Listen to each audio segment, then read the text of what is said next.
നമസ്കാരം. Human rights council of ഇന്ത്യയുടെ നേതൃത്വത്തിൽ ലോക മനുഷ്യാവകാശ ദിനാഘോഷവും പ്രതിഭകളെ ആദരിക്കലും നടന്നു. പട്ടിമറ്റം പ്രിയദർശിനി ഹാളിലായിരുന്നു പരിപാടി നടന്നത്. അതിന്റെ ദൃശ്യങ്ങളിലേക്ക് പോകാം. ചെയ്യുന്ന കാര്യങ്ങൾ വലിയൊരു കാര്യമാണ്. ഭൂമിയില്ല, വീടുമില്ലാത്തവർക്ക് വീട് വെച്ച് കൊടുക്കുക, അവരെ എന്നിട്ട് സന്തോഷമായി അവിടെ താമസിപ്പിക്കുക, അവരുടെ സന്തോഷത്തിൽ സന്തോഷിക്കുന്നു. അതാണ് സന്തോഷത്തോടെ ചെയ്തത്. അപ്പോൾ ഇതെല്ലാം ഈ മനുഷ്യാവകാശങ്ങൾ നിഷേധിക്കപ്പെട്ടവർക്ക് അത് പുനഃസ്ഥാപിച്ചു കൊടുക്കുന്നൊരു പ്രക്രിയയാണ്. നമ്മുടെ കേരളത്തിലെ മൊത്തസ്ഥിതി വിവരം കണക്കാക്കിയാൽ എല്ലാ പഞ്ചായത്തുകളിലുമായിട്ട് 10,000-കണക്കിന് അപേക്ഷകർ ഉണ്ട്. അതിൽ പ്രധാനമായിട്ട് ഞാൻ കാണുന്നത് കേന്ദ്ര സർക്കാർ ഫണ്ട് തരാൻ തയ്യാറുണ്ട്, അവരുടെ കയ്യിൽ ഫണ്ടുണ്ട്.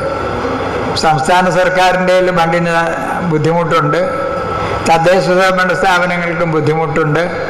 അപ്പോൾ ഏതായാലും അത് നടപ്പാക്കി കൊടുക്കുന്ന കാര്യത്തിൽ ഉദ്യോഗസ്ഥന്മാരുടെ ഭാഗത്തും ധാരാളം വീഴ്ചകളുണ്ട്. ലൈഫ് മിഷൻ പദ്ധതി, വീടില്ലാത്തവർക്ക് വീട് കൊടുക്കുക. അതുപോലെ തന്നെ വേറൊരു പദ്ധതിയാണ് ജലജീവൻ പദ്ധതി. അത് കുടിവെള്ളം കിട്ടാനില്ലാത്തവർക്ക് കുടിവെള്ളം കൊടുക്കുക. വീടിനേക്കാൾ പ്രധാനമുള്ളതാണ് കുടിവെള്ളം കൊടുക്കുക. അതെല്ലാം ഞാൻ കണ്ടത് കൂടുതൽ ആളുകൾ താമസിക്കുന്നിടത്ത് അല്ലെങ്കിൽ നഗരവൽക്കരണം വന്നിരിക്കുന്ന സ്ഥലത്ത് വേഗം കണക്ഷൻ കൊടുക്കുന്നുണ്ട്. ഒറ്റപ്പെട്ട് മുക്കിലും മൂലയിലും താമസിക്കുന്ന അല്ലെങ്കിൽ വളരെയധികം ഉൾഭാഗത്ത് താമസിക്കുന്നവർക്ക് വെള്ളം കിട്ടുവാനും ഉള്ള സാഹചര്യമില്ല. പലയിടത്തും നമ്മുടെ സ്ത്രീകൾ ദൂരെ നിന്ന് 1-2 ഫർലോങ്ങുകൾ, ചിലപ്പോൾ കിലോമീറ്ററുകൾ ദൂരെ നിന്ന് വെള്ളം ചുമന്നു കൊണ്ടുവന്ന് വെച്ചിട്ട് 1 കുടം വെള്ളമോ 2 കുടം വെള്ളമോ കൊണ്ടുവന്ന് വെച്ചിട്ട് അങ്ങനെയാണ് ദൈനംദിന കാര്യങ്ങൾ അവർ നിർവഹിച്ചു പോരുന്നത്. ഇതെല്ലാം മനുഷ്യാവകാശം അവർക്ക് കിട്ടുന്നതിനുള്ള കാലതാമസത്തിൻ്റെ പ്രശ്നമാണ്. അതുകൊണ്ട് അവരനുഭവിക്കുന്ന ദുരിതങ്ങളാണ്. വളരെയധികം നമുക്ക് ഇനിയും മുന്നോട്ട് പോകുവാനുണ്ട്.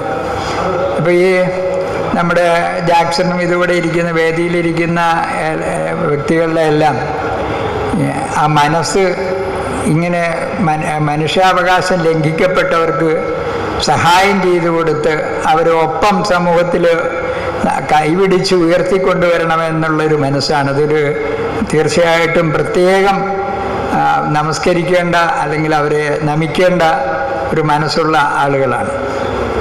ഇത് പ്രവർത്തനങ്ങൾ ഇനിയും നമ്മുടെ മനുഷ്യാവകാശം പുനഃസ്ഥാപിച്ചു കൊടുക്കുന്ന കാര്യത്തിലും മറ്റുള്ളവർ ജീവിക്കുവാൻ ബുദ്ധിമുട്ടുള്ളവർക്ക് അത് നൽകുന്ന കാര്യത്തിലും എല്ലാം നടപ്പാക്കി വരുമ്പോൾ പല ബുദ്ധിമുട്ടുകളുണ്ട്. ആ ബുദ്ധിമുട്ടുകളെല്ലാം നമ്മൾ തരണം ചെയ്ത് അവർക്ക് എല്ലാവർക്കും സുഖമായ ഒരു വാസം ഈ ഭൂമിയിൽ ഉറപ്പാക്കി കൊടുക്കുക.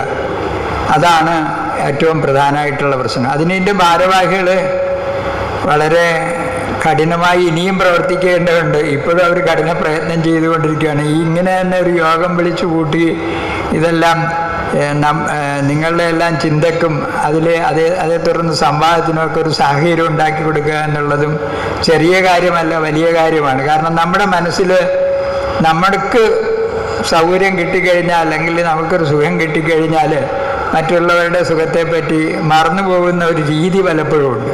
അതുകൊണ്ട് ഇങ്ങനെ ഓർമ്മിപ്പിച്ചുകൊണ്ടിരിക്കുന്ന നമുക്ക് ഇനിയും കാര്യങ്ങൾ ചെയ്യുവാനുണ്ട്, ഇനിയും ബുദ്ധിമുട്ടുള്ളവരുണ്ട്, അവർക്ക് വേണ്ടി നമുക്ക് കൈകോർക്കാം എന്നൊരു ചിന്ത ഈ നല്ലവരുടെ മനസ്സിൽ കൊണ്ടുവരുന്നതും വലിയൊരു മഹത്തായ കാര്യമാണ്. ജാക്സന്റെ പ്രവൃത്തിയും അതുതന്നെയാണ്. ഞാനതിനെ വളരെയധികം പ്രശംസിക്കുകയാണ്. ഇവിടെ ഇത് കഴിഞ്ഞിട്ട് അഡ്വക്കേറ്റ് പോളി മാത്യു മുരിക്കൻ്റെ പ്രഭാഷണമുണ്ട്. ശ്രീ സുനിൽകുമാർ സിറിയക്കിൻ്റെയും പ്രഭാഷണമുണ്ട്.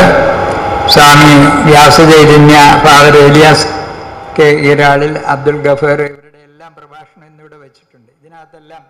ഇതിലെന്നെല്ലാം ഉരുത്തിരിഞ്ഞു വരുന്ന കാര്യങ്ങൾ നിങ്ങളുടെ മനസ്സിൽ ചിന്തയിലുണ്ടായിട്ട് നമുക്ക് എങ്ങനെ നമ്മളെപ്പോലെ സൗകര്യമില്ലാത്തവരെ എങ്ങനെ അവർക്ക് സൗകര്യപ്പെടുത്തി കൊടുക്കാൻ, ജീവിതം സുഗമമാക്കാൻ സാധിക്കുമെന്ന് ചിന്തിക്കുവാനും അതനുസരിച്ച് പ്രവർത്തിക്കുവാനും നിങ്ങൾക്ക് പ്രചോദനമാകട്ടെ എന്ന് ഞാൻ ഈ അവസരത്തിൽ പ്രാർത്ഥിക്കുകയാണ്.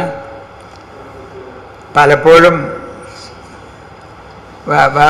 പല കാര്യങ്ങളും ഇതിങ്ങനെ ആലോചിക്കുമ്പോൾ പലതും മനസ്സിൽ വരുന്നുണ്ട്. ഇപ്പോൾ സാഹചര്യം ഉണ്ടാകുന്നുണ്ട്. അതുകൊണ്ട് ഭാര്യയ്ക്ക്, ഭർത്താവിന്, മക്കൾക്ക്, അമ്മക്ക്, സഹോദരങ്ങൾക്കെല്ലാം കുടുംബം തന്നെ പേടി സ്വപ്നമാകേണ്ട ഒരു സാഹചര്യമുണ്ട്. ഇപ്പം കരുണ വളർത്തിയെടുക്കുക. ഇന്ത്യൻ ഭരണഘടനയുടെ ആമുഖത്തെപ്പറ്റി ഇവിടെ പറയുകയുണ്ടായി. അതിൽ ഒന്ന്, ഭരണഘടന ഉറപ്പാക്കുന്ന ഒരു പ്രധാന കാര്യം സാഹോദര്യമാണ്. രാജ്യത്തിൻ്റെ അഖണ്ഡതയും നിലനിർത്തിക്കൊണ്ട് എല്ലാവരുടെയും അന്തസ്സ് പാലിച്ചുകൊണ്ട് സാഹോദര്യം പുലർത്തണമെന്ന ഒരു കാര്യം കൂടി ഭരണഘടന ഉറപ്പു നൽകുന്നുണ്ട്. ആ സാഹോദര്യം പുലർത്തുന്നതിന് ഭരണകൂടത്തിന് കൊണ്ട് മാത്രം സാധിക്കുന്ന കാര്യമല്ല. ഓരോ വ്യക്തിയും അത് ഉൾക്കൊള്ളുകൊണ്ട് എൻ്റെ അടുത്തുള്ള ഓരോ സഹോദരനും എന്നെപ്പോലെ തന്നെയാണെന്നും എനിക്ക് ജീവിക്കുവാനുള്ള അവകാശം കിട്ടിയതുപോലെ എൻ്റെ സഹോദരനോ അല്ലെങ്കിൽ സഹോദരിക്കും അവകാശമുണ്ട് എന്ന ഒരു കരുണാമയമായ ഒരു മനസ്സ് നമ്മുടെ ഉള്ളിലുണ്ടാകണം. അത് ഈ സംവാദങ്ങൾ വഴി നമുക്കത് ഉണ്ടാക്കിയെടുക്കുവാൻ സാധിക്കും. കരുണയുള്ള ഹൃദയം നമുക്കുണ്ടാക്കിയാൽ, നമ്മുടെ മനസ്സിൽ ഉണ്ടാക്കുവാൻ സാധിച്ചാൽ ഇതുപോലെയുള്ള സേവന പ്രവർത്തനങ്ങൾ നമുക്ക് തുടരുവാൻ അല്ലെങ്കിൽ ചെയ്തു കൊടുക്കുവാനുള്ള സന്മനസ്സുണ്ടാകും. അതുകൊണ്ട് ജനങ്ങൾക്ക് സന്തോഷവും സുഖവും ഉണ്ടാകും. ആ രീതിയിൽ ഇതിൻ്റെ പ്രവർത്തനങ്ങൾ മുന്നോട്ട് പോകട്ടെ എന്ന് ഞാൻ പ്രാർത്ഥിക്കുന്നു. ഇന്നിവിടെ നടക്കുന്ന സംവാദവും ചർച്ചയും പ്രഭാഷണവുമെല്ലാം അത്തരത്തിലുള്ള ചിന്തകൾ ഉണർത്തുവാൻ സഹായിക്കട്ടെ എന്നും ആത്മാർത്ഥമായി പ്രാർത്ഥിച്ചുകൊണ്ട് ഞാൻ ഈ യോഗം ഔപചാരികമായി ഉദ്ഘാടനം ചെയ്തതായി പ്രഖ്യാപിച്ചുകൊള്ളുന്നു.